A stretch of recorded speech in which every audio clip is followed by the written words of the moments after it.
Hey, week 11, Naked in Luray.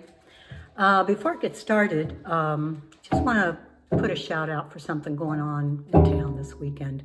On Saturday, we're going to have something called the Mardi Gras in Luray, a Luravian Mardi Gras. This year at 4 locations: Shenandoah Moon, the Warehouse Art Gallery, the Artisans Gallery there next to the Artisans Grill on Main Street, and Hawksbill Trading. You can go and make a Mardi Gras mask. So just to give you an idea, this is a mask that I made for me. And see, this is a mask that I made for my boyfriend. Yep, see, one's got a little pin head and one's got a big head. Yep. But anyway, that's the mask making is fun. So come on down and get creative. There will be a drawing for a king cake from Baby Moons. And some of the restaurants will have Mardi Gras themed specials. There will be beignets at Gathering Grounds. The Main Street Bakery will have Mardi Gras themed lunch specials. And Moon Shadows on the Main will be serving a crawfish and crab cardinal. Now, I don't know what that is, but they have really good food. And there will be music at the 4 different locations. So anyway, all I'm saying is be there or be square. That's it. That's all I'm saying. Well, so much for that. We're going to be talking to John Mayeux today. He's going to be talking a little bit about a green building. So let's see what he has to say. Pay attention to energy efficiency. That's one of the big things. So you look at things like, where's the air leaking in and out of the building? That's the key thing. Most people, you start talking green building with them and they want to talk solar right away. That's what I would have thought. Yeah. Which is fine. Solar's good.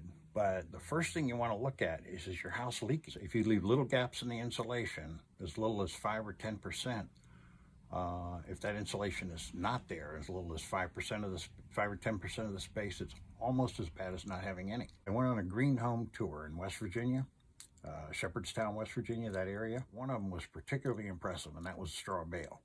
If you looked at it from the outside, you would just think stucco house. It had composting toilets. These toilets looked almost like a regular toilet. You walk in the bathroom and at first glance, you wouldn't know they were composting toilets until you look down in them, and instead of seeing water in it, you just see a hole in the bottom. Otherwise, it looks fine.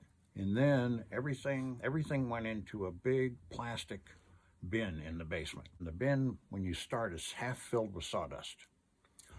And then all the waste goes in there, and it's got a big handle on the outside with a tine on the inside, so you can turn it and mix it up without having to go in there and do anything. Even though it's got that pipe to take fumes out, it doesn't smell.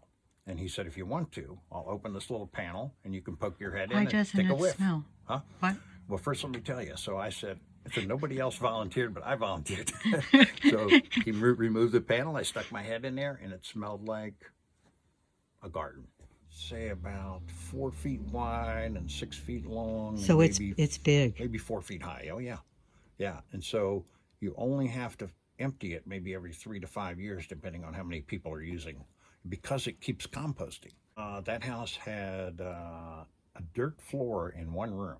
Now, you think of a dirt floor as very crude, very primitive, but if you do a dirt floor well, compact it well, and seal it, you put a sealer on top of it, you can actually have a nice-looking floor, a decent-looking floor that will look a little like concrete, maybe. They had paper countertops.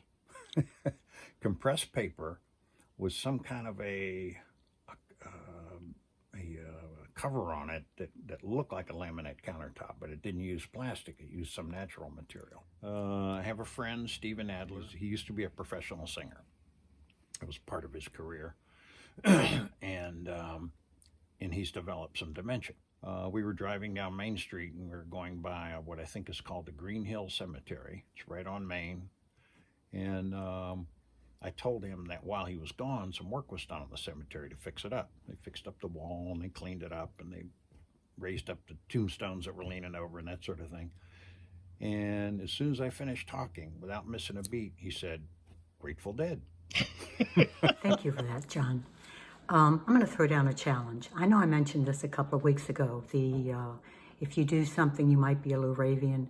And I've been thinking about it, and I've got a couple of ideas that I want to share with you. If this is how you spent your Super Bowl Sunday, well, you might be a Luravian. If the Jester's Playground speaks to you, well, you might be a Luravian. This next one needs a little bit of explaining. Last Friday night, I was over at a friend's house, and I thought I would turn the camera towards the fireplace because nobody wanted to have their picture taken. I call this an incognito conversation. But anyway, we were all just kind of talking, and well, you can watch it for yourself. And I call this, if this is how you spend your Friday night, you might be a Luravian. Oh, you... Wait a minute. Maybe this isn't a good idea. The predominant background noise. It's tailgate. Tailgate. Can you stop being... Yes. Do you want to do a segment? Pay attention to the Do you dog. want to do a segment on neurotic dog syndrome? I mean, because, oh my Well, God. that's all I have to say. And send me your best. You might be a Luravian if clips. They can be stills or, you know, a little vid. And see you in a week or two. Bye.